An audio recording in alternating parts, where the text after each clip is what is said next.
Perpendicular bisector is the first thing we're talking about first. First of all, perpendicular means creates right angles.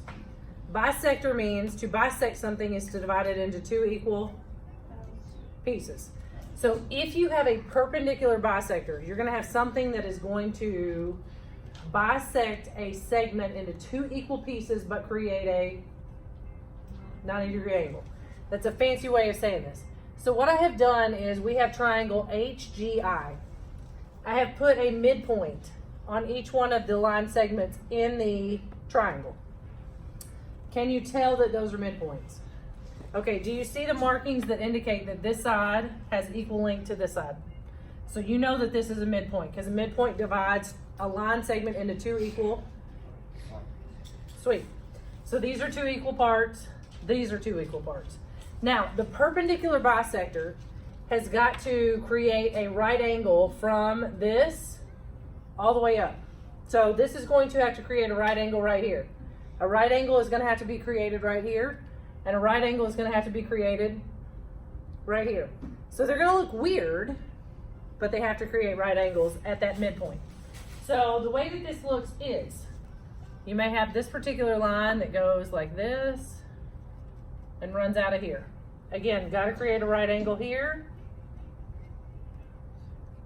And it's going to go over like this. And it's got to create a right angle here and go over like this.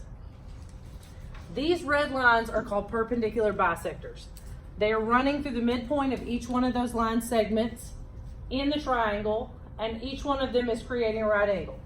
So if you want to like label it, you got a right angle here, one here, and then this dude right here. But they have to create right angles because they have to be perpendicular. Weird, isn't it? Perpendicular bisectors. Perpendicular bisectors. Are the two on the sides both intersecting with point L?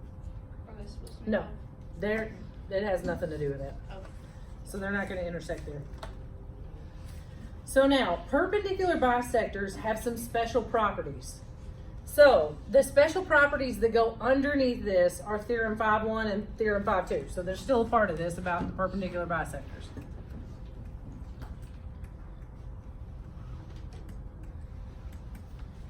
So we have theorem 5.1 and we're going to have, wake up pen.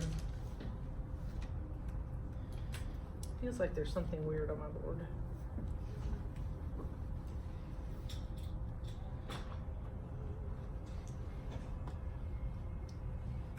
Maybe it's just my pen leaving me.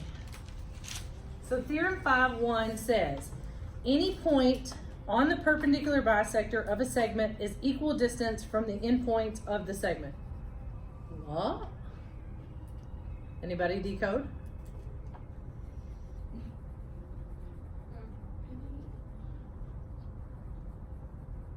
So, any point that is on this perpendicular bisector, so let's look at this guy right here. If this is where it creates the midpoint, and you go up here, it is equal distant from each side of the line. So, this would look like, those are equal distant here. If I went up here and made a point, this is equal distant to this. Everybody agree? It's just a weird way of saying it. We're going to write all over this stupid thing, and you all are going to think this is nuts. So any point on the bisector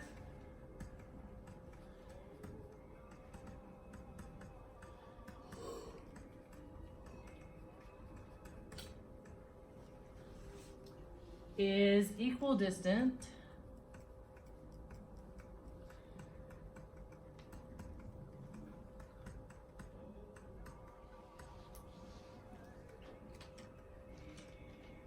to the segment. So basically the piece of the triangle. So no matter where you go up this guy, it should be an equal distance on either side to the actual segment itself.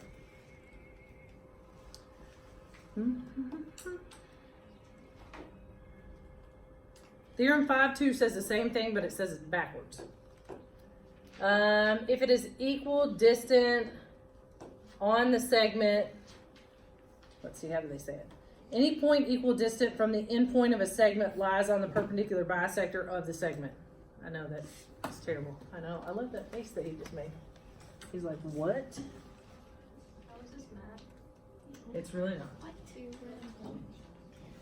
This is why geometry is a different thought process.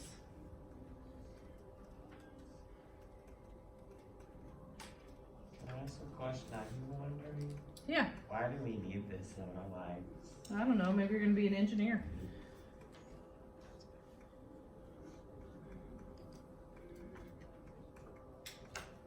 Can we skip it if we're not gonna be an engineer? No. Other Might than be on the ACT, which is going to be really important. You wouldn't want me to be Other an than that, engineer. is it Is it in any other maths we're gonna take? Nope. So we're done after this year. This is right.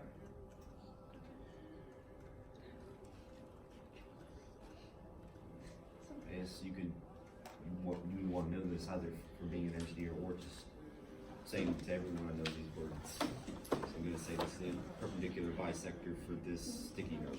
That's right. You'll say, I need to learn about perpendicular bisectors. They are so important. I don't know. That would be kind of an interesting, it would be a lot of thought into it. But it'd be kind of cool if there was a way that Mr. Douglas could work this in as a part of woodworking. Like as you're building something and you could actually look at how you frame things and how things have to be equidistant in order to make a frame actually level. That'd be kind of cool. He's like, your idea of cool and my idea of cool are two different things, Barnes. You could have done that extremely with them. I'm not real sure I'd be good at building things. Me either. Me and Matt just I get real frustrated. I usually just call Carter and I'm like, put that together. Although Brady and I did put a bookshelf together. We did a pretty good job. We put it together backwards. We still put it together.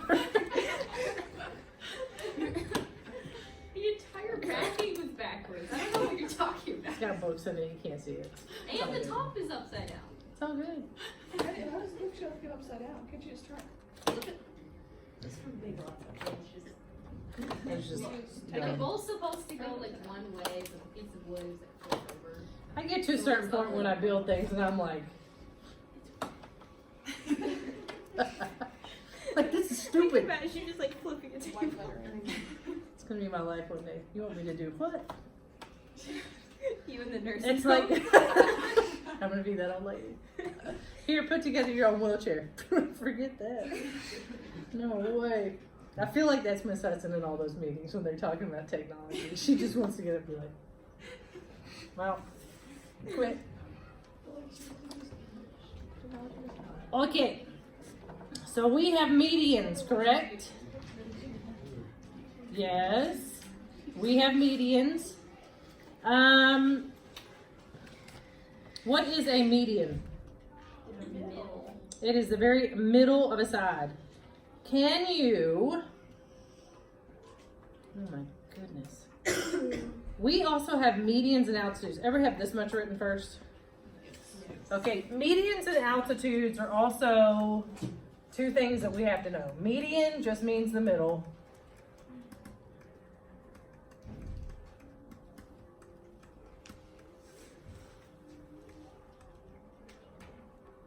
What about altitude? You all remember this one? Yeah. Does the height always have to be an actual side of the triangle? No.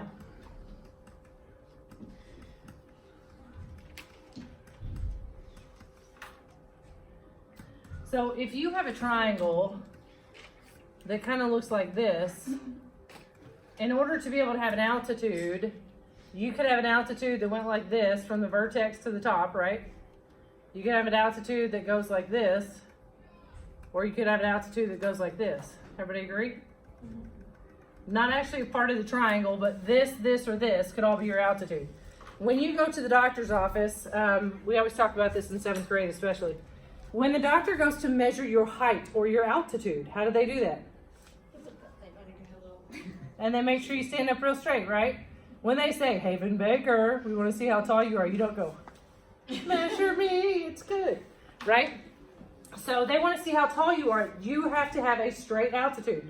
So what do your feet have to create with the floor in order to have a straight altitude?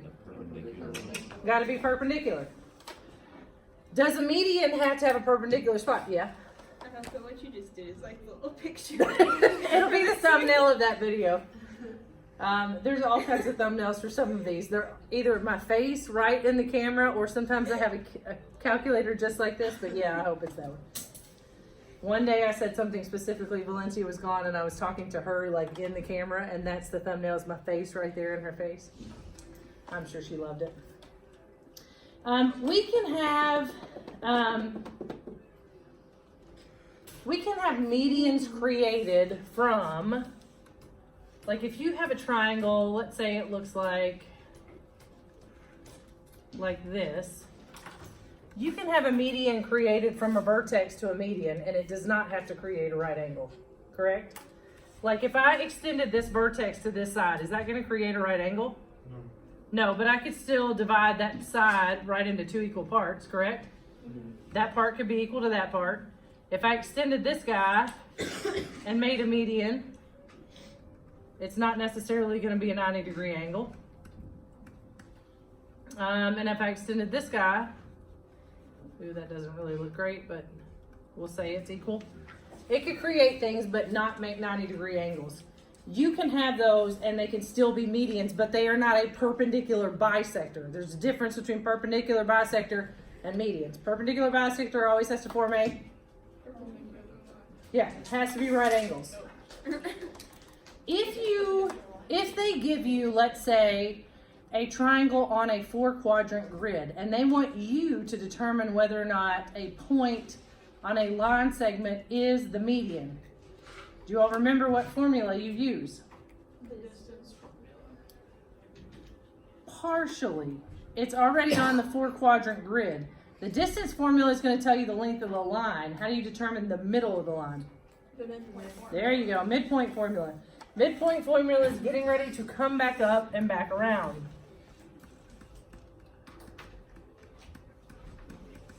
Anybody remember what midpoint formula was? I can go back and look. I like that. Get my midpoint. Midpoint formula is x1 plus x2 divided by 2, and y1, y2 divided by 2. Why do you think we use this particular formula and we divide it by 2 in order to be able to describe a midpoint of something? Think about this in terms of even 7th grade math. If you wanted to know the middle of something, what would you do? You half it. So we're adding it together and dividing by 2. That tells you basically the average between two different things, right? If you wanted to know your average in the class and you only have 2 grades, you would add them together, and which is why this formula works the way that it does. You're going to take each one of your x values divided by 2. That'll tell you the middle x value. Add both of your y's divided by 2. That'll tell you your middle y value.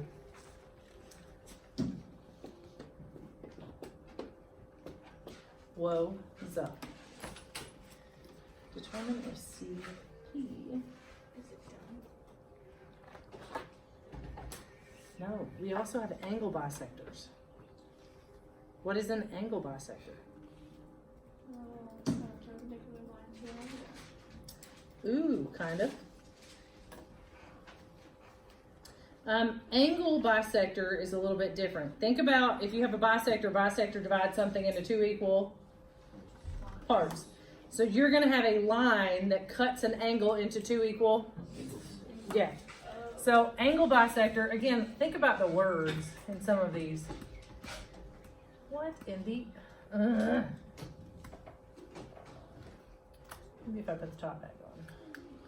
Maybe it'll have some more life.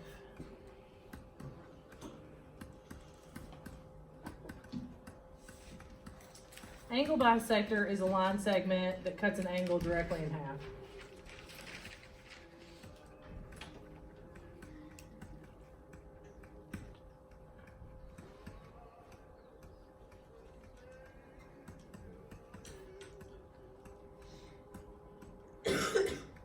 Remember, the symbols are really important.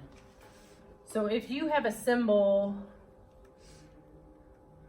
for a triangle, let's say that I have this right here, and I give you this symbol and this symbol. And they ask you if, probably help if I labeled it, wouldn't it? A-P-E-O. They ask you if AE is an angle bisector. How could you prove that AE is an angle bisector? What do those little symbols mean? It means they're equal. So if somebody were to ask you, hey, is AE an angle bisector? Yes. Or if they asked you to define what AE was, it is in fact an angle bisector.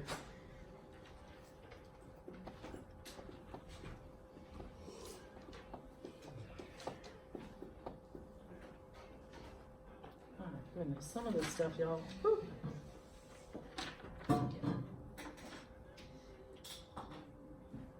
On Friday, we're going to talk about, remember how we talked about congruent triangles? We had 4 things that define congruent triangles. Did we talk about right triangles in any of that? Not really. We're going to get into right triangles on Friday and why right triangles can be the same. Like if 2 legs are the same or a hypotenuse and a leg are the same, all of that will come into play. Yay. All right, so let me tell you what I want you to do. I feel like we're missing somebody today, are we? No? Okay, so then I'll have to put the homework on the board for them. We're Gucci.